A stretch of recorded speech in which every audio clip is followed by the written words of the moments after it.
make sure I get this right. 10 greatest WWE women's wrestlers of all time. This was assembled by Sports Illustrated. Fresh off the press, February 27, 2025. Now, I saw a couple of posts about this on X, and I'm sure there is a lot of presumptions, complaints, praises, and whatnot. Or maybe not at all. I haven't really dug into any comments or anything like that. But I am going to take a look at this list and then give you my own opinion of top 10.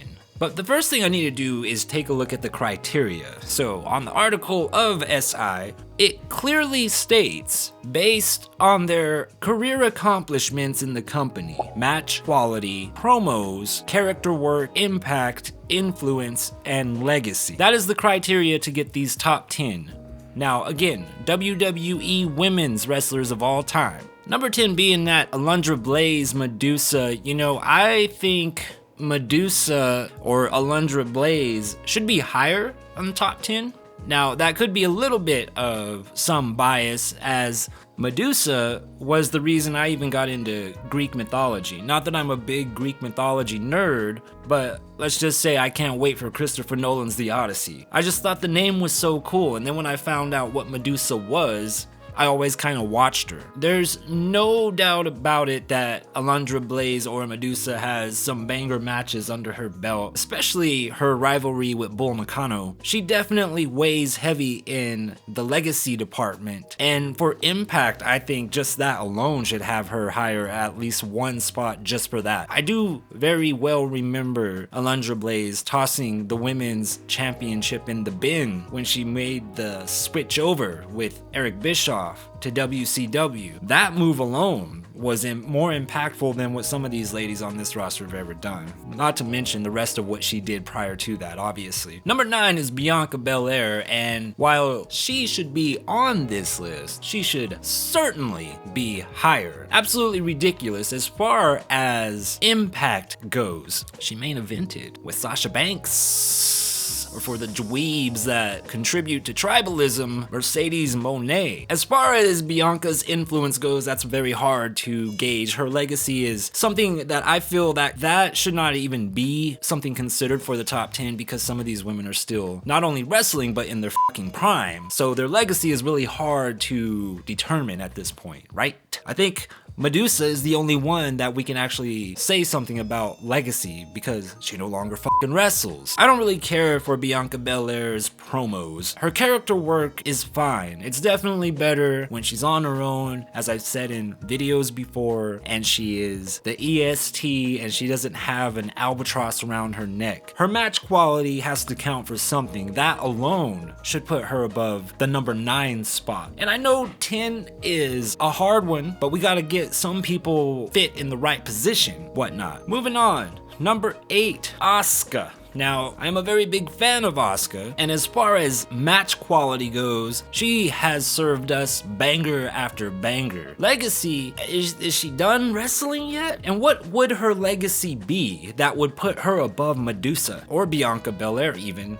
though Bianca's active as well? Her character work is pretty on point. I do love her costumes very much. That is definitely something on the plus side for me. Her promos have always been cringe. Not a fan really of any of her promos ever. Can't lie. I'm not gonna sit here and try to be a simp when I can't simp. And listen, man, it's time that black and white has to stop, as far as you're either gonna glaze the fuck out of them or hate them completely and you're just being a hater and there's no in between. You can criticize. It's a show. Get over it. Number 7, we have Chyna. Now, Chyna, as far as influence and impact, should put her in the top 5 alone. To have some of the names above her is blasphemous. Chyna was like the female Andre the Giant with the WWE. Her impact, it is so large, it takes over promos and definitely match quality. Her legacy is in her impact, and if you ask me, her character work was awesome. There's no denying that either. It kind of baffles me that she is in the number, what was it, 7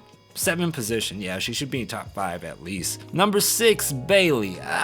Kind of feel like Bayley should not be this high. And the reason is that I don't think she's done enough in the WWE. She's done plenty in NXT, but they're not counting that, right? Or maybe they are, since you know who is so high up, which is just ridiculous. But as one of the famed 4 horsewomen, is what they say here. But dude, Ronda's stable with Shayna and Jessamine Duke and the other Hyena that I can't remember. That's the real 4 horsewomen, bro. That is. Sorry. Because those women actually beat ass, like in real life. Plus, they were good wrestlers. Well, Ronda and Shayna is, whatever. Number 5, Sasha Banks.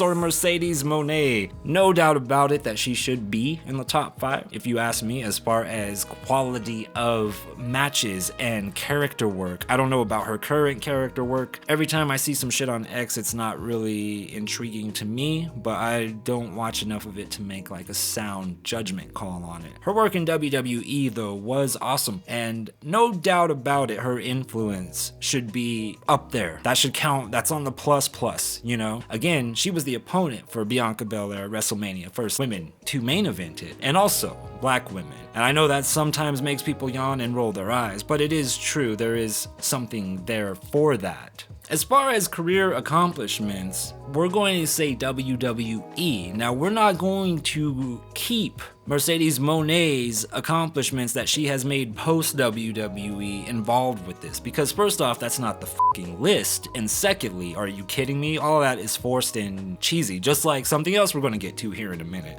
But Sasha Banks definitely in the top 5 for me with this criteria. So right there you have 2 already that you know will be in my top 5. Chyna and Sasha Banks. Number 4 is Lita, and fuck no. What are you talking about? Lita, look man, Lita is a household favorite, you know, I get it. I loved Lita too. I did. I mean, I loved her style and I loved her shit with the Hardy Boys, and then I loved her shit with Edge and all the controversy that lays in between it and whatnot. I was all the way invested with all of that shit. But as far as this criteria goes, match quality, absolutely not. Did she do some near-death fucking stunts? Absolutely. Absolutely. Again, for me, I did not like her somersault. Absolutely did not like her somersault, but it worked and it got a pop each and every time. She could go out this Saturday, do it again, and it will get a pop again. So it's not so much that, you know, I want to say she wasn't a good wrestler,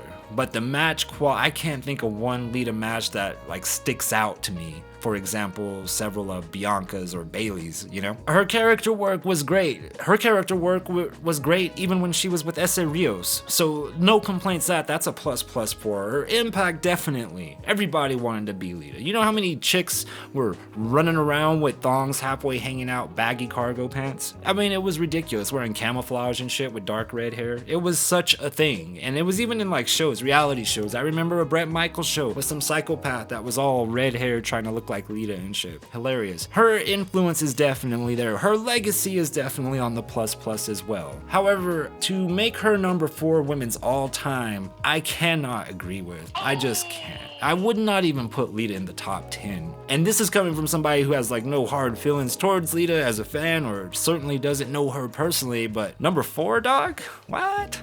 Number 3.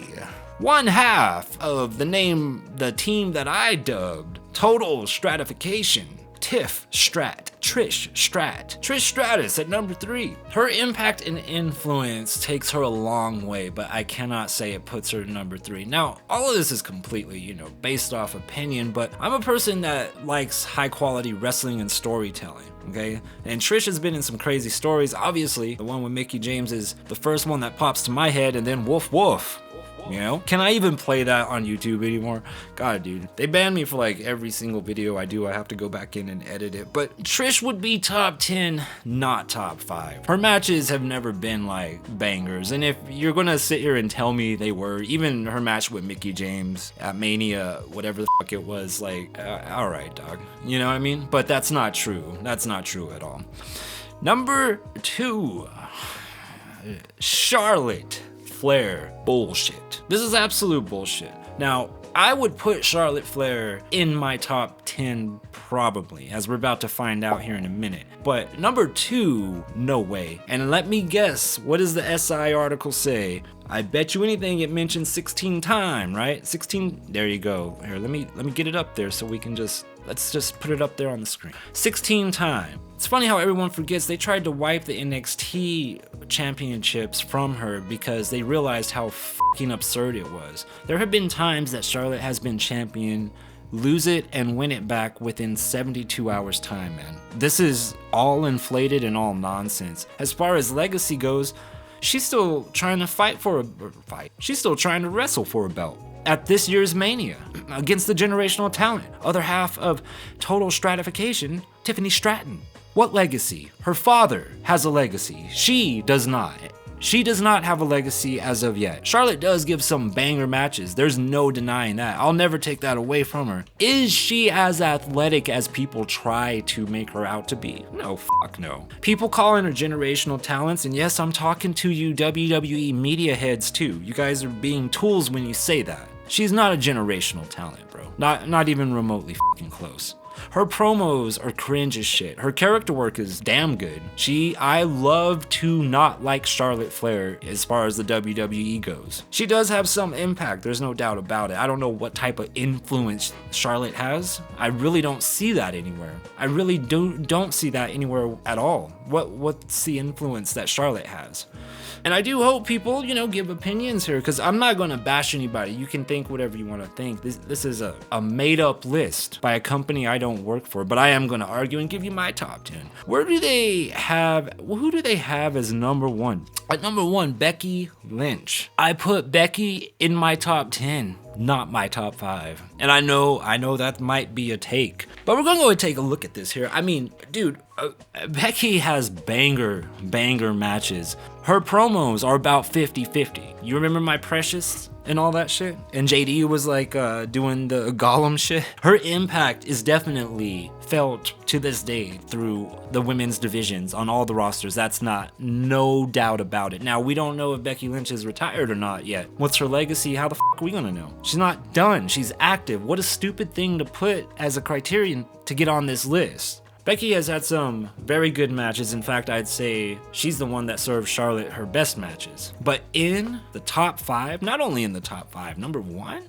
for my list, I'm taking legacy out, because that's just not gonna work, right? The only person that shit worked for was Medusa through that whole fucking list. I think having Alundra Blaze Medusa at number 8 is fitting. That's where I would have her settle, and that's also minusing legacy. With legacy, it'd probably be very high because she's the only one fucking retired, at least officially. At number 10, I probably would put Asuka. I would put Asuka at number 10. She's barely in there. And with that said, Bayley at number 9. And to me, that sounds and even feels already more fitting. Asuka number 10, Bayley number 9, Medusa number 8. Number 7, I would go Trish Stratus. As famous as she is, and for as much work as she did, Trish's matches and promos just never hit with me. She has good moments, she does good tag team work. Her efforts with Becky in the cage when she came back, that wasn't bad. It's just not something that I can rank so high, but her star power definitely counts for something, and her influence, impact, it's gotta be there, right? At number 6, I'm putting in Ivory. And I'm putting in Ivory because she gets such high points, such plus on not only legacy, impact, influence, but also promo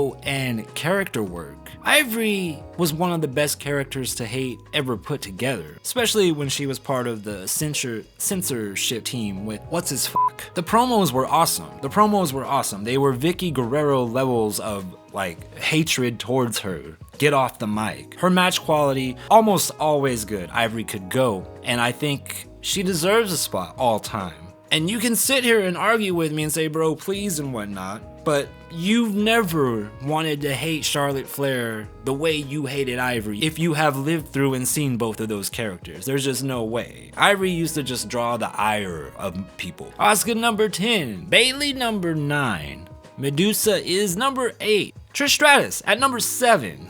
and Ivory number 6. At number 5, this is for everyone who attacked me when I shook down Nikki Bella's return. Nikki Bella. And you can even say Bella Twins, they come together as one, but Nikki Bella specifically, because of the growth that she had, the character work was plus. Once she started to go into her own, she started powerlifting and the baseball cap gimmick and whatnot. And she also became champion and had a great match with Ronda Rousey. This is just facts, and I think that's gotta count for something. There's no denying the influence, the impact that the Bella Twins or Nikki Bella had on the WWE's women division and the company as a whole. They took it mainstream, and as much criticism as I give them, there's no denying this, and their legacy will be the Diva Mimosaville era, being prominent, dominant. Who's putting butts in seats, bro? It's the Bella Twins. It is Nikki Bella, and there is no denying that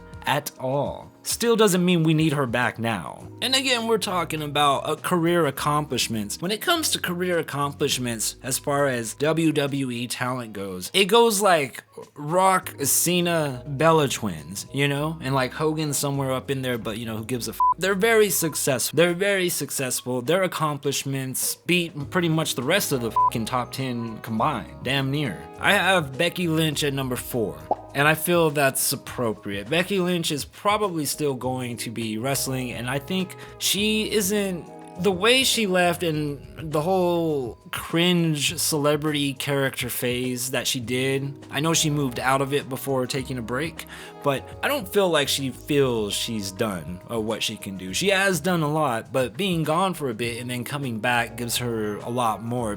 Becky Lynch is she hasn't even been gone that long, right? She is can't miss when she shows up. She is can't miss in the ring. Match quality is almost always on point. Promos 50-50 because of the little throw my money up precious shit like I was saying earlier. Her influence is undeniable as well, and that would go along with Impact. I think Impact influence, I mean, they chose some weird criteria, right? She also got a book done, you know what I'm saying? Number 3 is Bianca Belair for me, man. Bianca Belair is a super athlete, and I can't wait till this tag team thing is done. Her and Naomi are freak athletes, man, and they are just being wasted with the cringe tag team and that stupid hard pulse techno song that Naomi has, man. I'm sorry, it just drives me crazy, but Bianca is far and away with career accomplishments, character work, and match quality, no doubt about it. Her influence,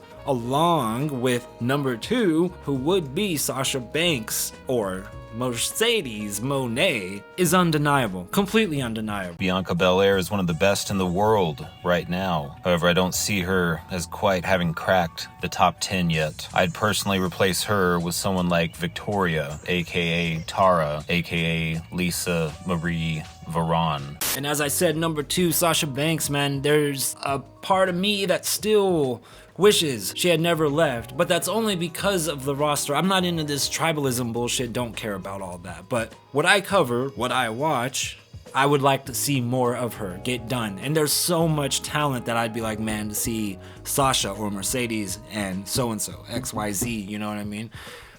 She took the world by storm in the WWE, bro. And she's had great accomplishments outside of the WWE. So I can't deny it. Sasha Banks is up there at number 2 for me. I love it.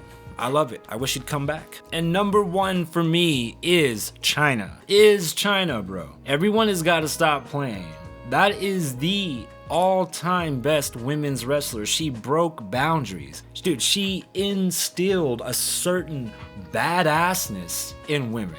She carried in a way that nobody else could. It was an interesting dynamic to see what she did. It's like, for example, in the ring against Chris Jericho. But even more so with D-Generation X. There is no fucking doubt about it. Now, I understand. I'm not gonna go deep into all of these wrestlers right now. I didn't want to make this a long thing. This is just some extras because, of course, the post triggered me. But if we're only talking about, like, marketability, in other words, who's putting butts in seats, Chyna's still up there. You know, there's no getting around that whatsoever. And I feel like that list makes a lot more sense, especially if you take the legacy part out and also you combine impact and influence. Career accomplishments is also vague because they don't say within the WWE, and even if it was, this is still a more fitting list. At least for me. The fact that Mickie James didn't make the cut on either list is both criminal and negligent. The omission of Natalya from either list is actually more offensive than failing to include Mickie James. I would replace Chyna with Natalya every day of the week. Hey, I'm not surprised, motherfucker.